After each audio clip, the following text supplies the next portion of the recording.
She won't take anything that is inauthentic. She strips away everything. And each time I thought I was there and I'd gotten rid of everything I needed to, there was more to clear, more to release. And so she calls in complete and utter and unapologetic authenticity.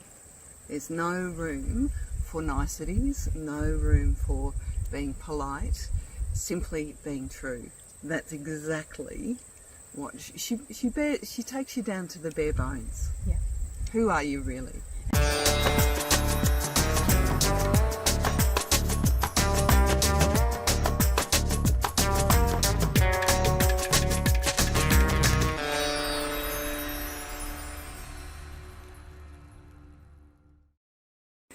Hi and welcome to the Temple Talk, Inanna Temple Talk, and today we are going to be talking about the Dark Goddess. And the reason why we're talking about the Dark Goddess is because in the story of Inanna, Inanna goes down to the Underworld and meets with her Dark Goddess sister Wurrung. So we're just going to have a chat about what the Dark Goddess means for us, and it means, you know, something different for everybody. So who would like to start talking about the Dark Goddess?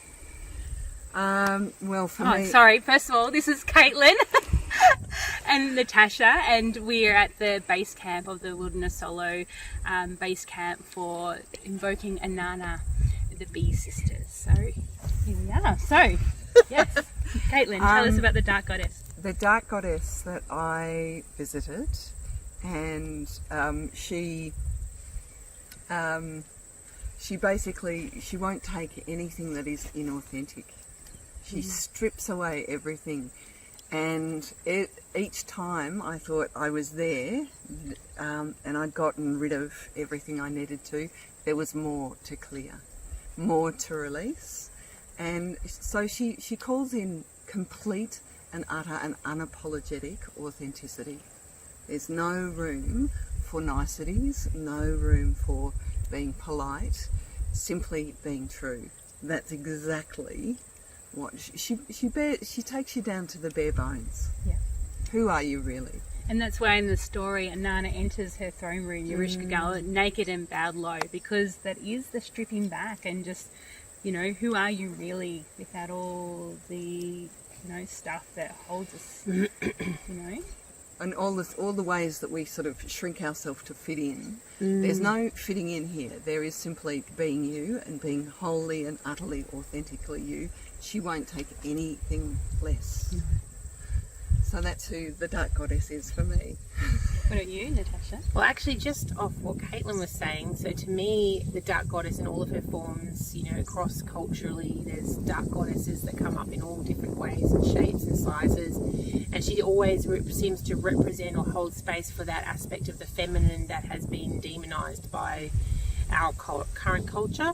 So, you know, being, you know, the gatekeeper of birth and death, of being able to see through the illusions, of being, you know, asking, you know, what you're saying of that authenticity. So all that stuff that we, you know, that we pretend to be, or, you know, that the culture tells us we need to be accepted, she stands in the shadow of that, meaning that she's asking us to step into our power of, like, being present in those real spaces of birth and death and transformation and, you know, letting go of all of our defenses to be seen. So there's a particular goddess who does that. She sees through that in people, and I think it's Ceres, or I can't remember how to pronounce her name, but, you know, so she can see through your and she turns you into that animal or that part that represents who you're. Anyway, that's a bit of a waffle. So to me, she's, you know, all those dark goddess, or that archetype of the dark goddess, whether it's Inanna, who we're journeying with, or all those other ones, it's about, like, being able to hold that place of authenticity, even if it's not favored by the culture. You know, like, because that's the important part of the authenticity, that we're not trying to be someone that's acceptable, you know, or that's okay and safe. It's actually, no, stepping into your power of who you really are without that fear. Absolutely. And of course then that brings fear up, because we fear being different and being not accepted. Exactly. And I was just going to say, so our teacher, also Jane Hardwick Collins from the School of Shamanic Womancraft, is, you know, she says that whatever's been demonized of the feminine you know, holds the power. It's the clue to, you know, where the power is. You know, you think of birth, you think of the rites of passage into death, menopause, all these things have been demonized from the feminine and taught to shame and things like that.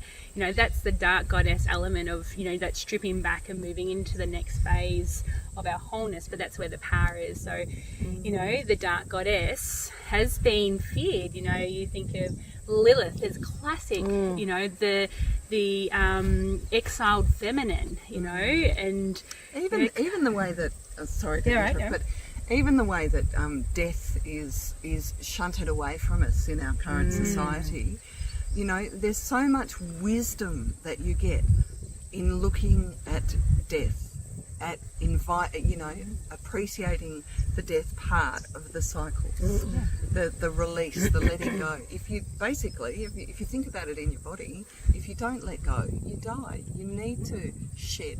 You need to release. Is that the poo channel we're talking about? Exactly. The letting go. You know, but letting go of what no longer literally serves. And in the big life cycle, that's your body. There's a point in time where you don't need that body anymore, and it's you know, and it's not an end to be afraid of. It's actually just another doorway. You know, so that idea of like, you know, we're more comfortable with birth than death, but it's actually the same. It's the same portal. Yeah, and there is portal. There is wisdom from the death process that you bring into the rebirth.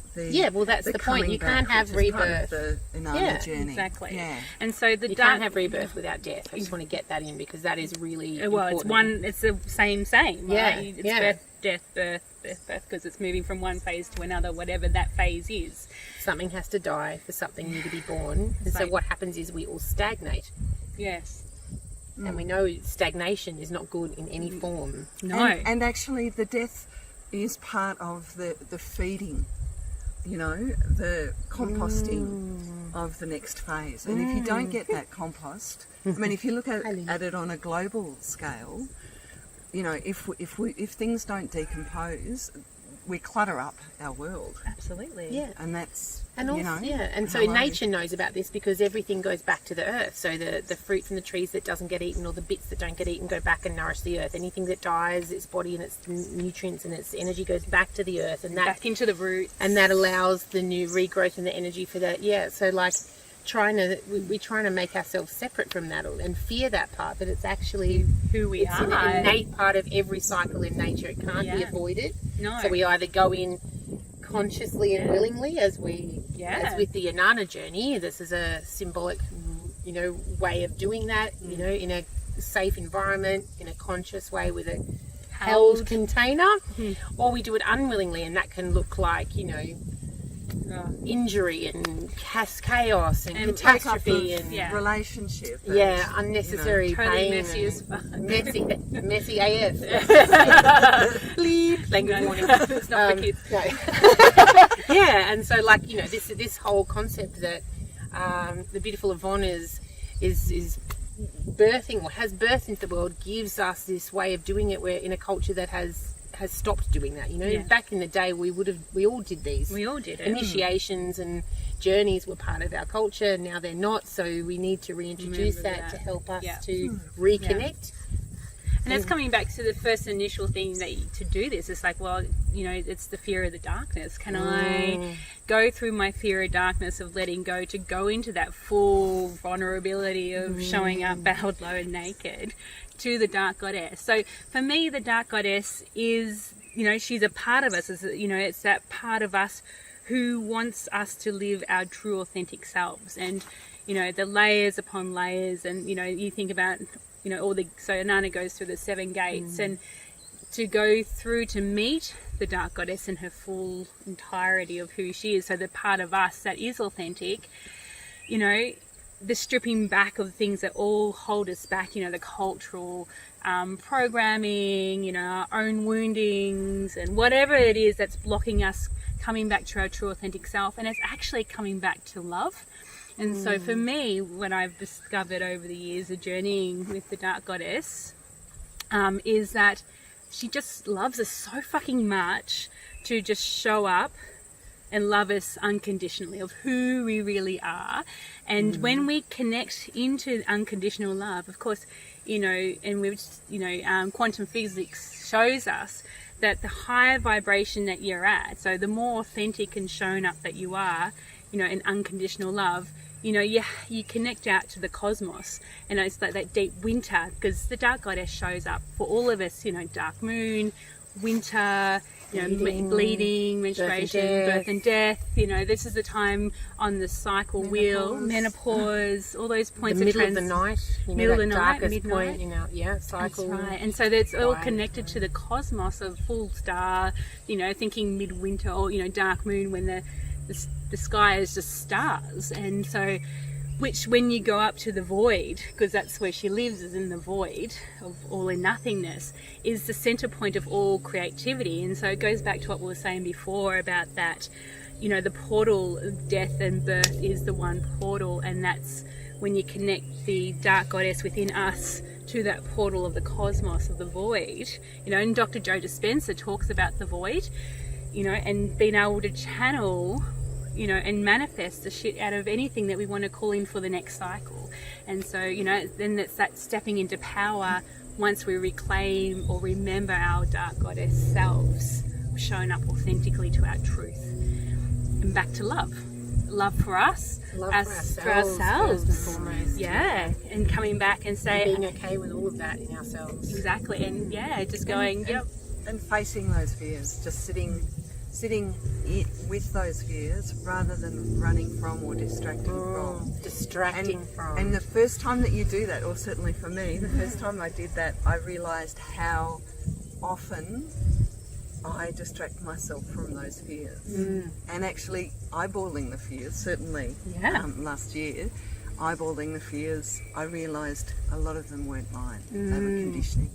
And to be able to drop them, the lightness and the relief after that is extraordinary. It's like, and then you can melt and just go, okay, so who do I want to be now that I've seen all my shadow self? What can I recreate from that? And it's like that phoenix rising from the ashes. And also not to be, because it's interesting with this, there's a lot of shadow talk and shadow work talk now and all this sort of stuff, which is great. But one of the things, it's trendy now. Yeah, it's cool. It's cool. It's the first time in my life that I've actually been trendy. So trendy right now. Not quite there yet. But, not yet. We're getting there. But this idea that, there's only bad things in there. And it's like, that is not true, because in there is also the things that, your power that you were afraid to be. So it's like everything you've put down, because if you want to be accepted, you have to not be too much. Oh yeah, we've talked about that a lot this weekend. Be seen to be too much, too good. You can't stand out too much. So that means that you can't let yourself shine. So your real true powers and gifts are like kept in this shadow realm and feared. And so like also choosing to go in there and strip down and bow low and accept and confront all this, you actually find often that the gold that's in there is the gold that you came here to share with the world. Like while we're trying to be accepted, we can't give that back to the world. Absolutely. Never mind just us. And part of the process of the Inanna Journey that Evonne runs is that learning the safety, learning. You create a really safe container for us to actually, and you're working with other people, other women and men too, presumably that comes, who are also looking into and delving into. So you're not alone in this.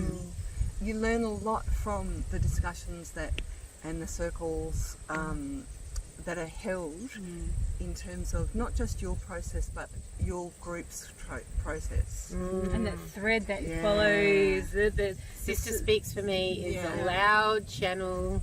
Yep. The threads that woven us together to this point to share everybody's. So you're not just jumping in on your own. You're actually really beautifully prepared for this journey that you sign up. I just wanted to go back to the gold. And so when you're going through the gates, or when you're stripping yourself, whether it's Inanna or, Kali or Hecate or, the dark goddess shows up in Baba Yaga, Lilith, she's so many, phases, in different cultures. And so it's when you start to let go, you're actually gathering the seeds. It's like you're gathering the seeds from your harvest. You know, what did I learn from this wounding? What did it teach me to take into the underworld, to sit with the dark goddess, and then to plant the seeds?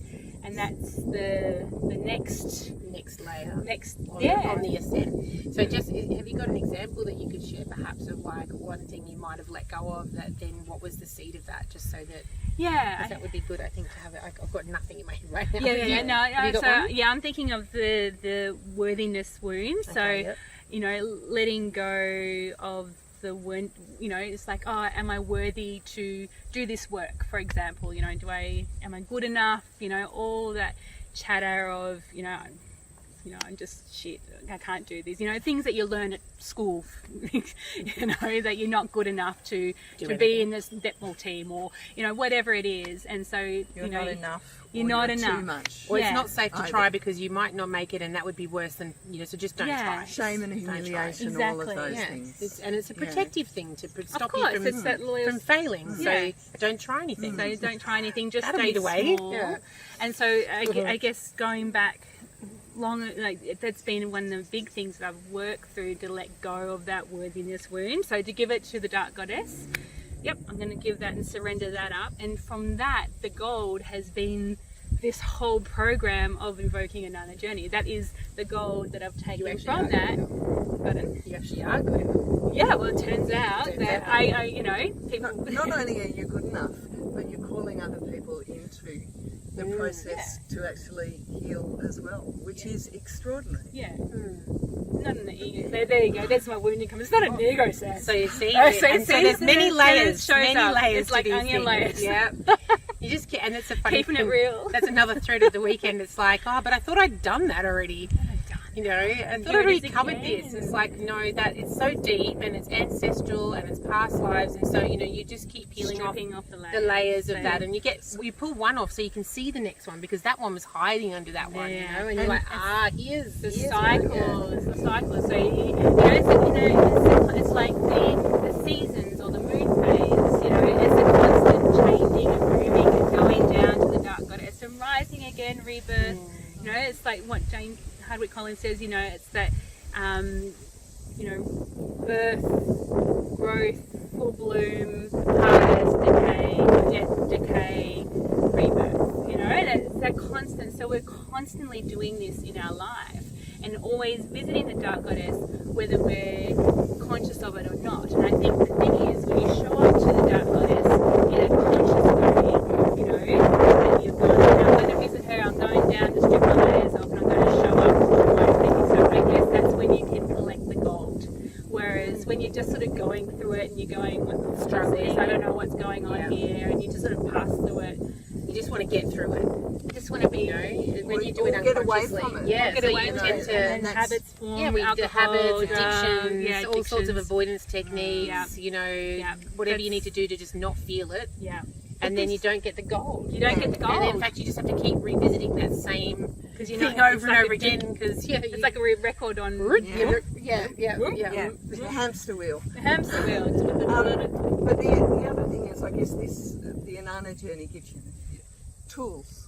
Yeah, and a format. And a format, and it's a structure to unveil it, and it's based on your experiences and those of our teachers as time. Yeah, so it's a remembering. Yeah, it's a deep remembering. So far beyond, you know, like, I mean, I just wanted to mention, actually, as Caitlin was saying, that I was thinking that you know, the actual Inanna story, and you might remember the dates, how old is it and where does it come from? Because this is one of the most ancient goddess stories. It's the most intact mythological stories that we have of the dark goddess in terms of that journey through the underworld and back. So it's thousands of years old. It's BC, BC. It's before. Thousands. Thousands. So it's before really old Christianity, and going back to the goddess times, the age of Taurus. And so it's, you know, it's when this is just how it was, and the temples, you know, they had temples of Inanna, or Ishtar is also known as Inanna in different, so Middle Eastern sort of area, Egypt and Mesopotamia, which is the modern day sort of Middle East.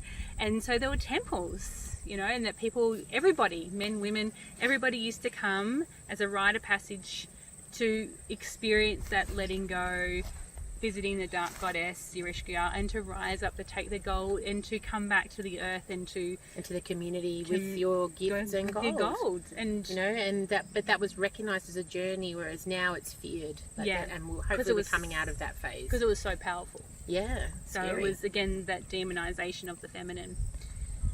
Yeah, beautiful. Thank you. Yeah, Beautiful. welcome. Thank you. Base Camp Gold. So if you're wanting to join us in the Invoking Inanna Journey, just keep tuning in to the temple page, or my details will be below. Thank you. Thank you. Thank you. Thank you for Thank watching you, us thank you. with all our love. So much love. So much love.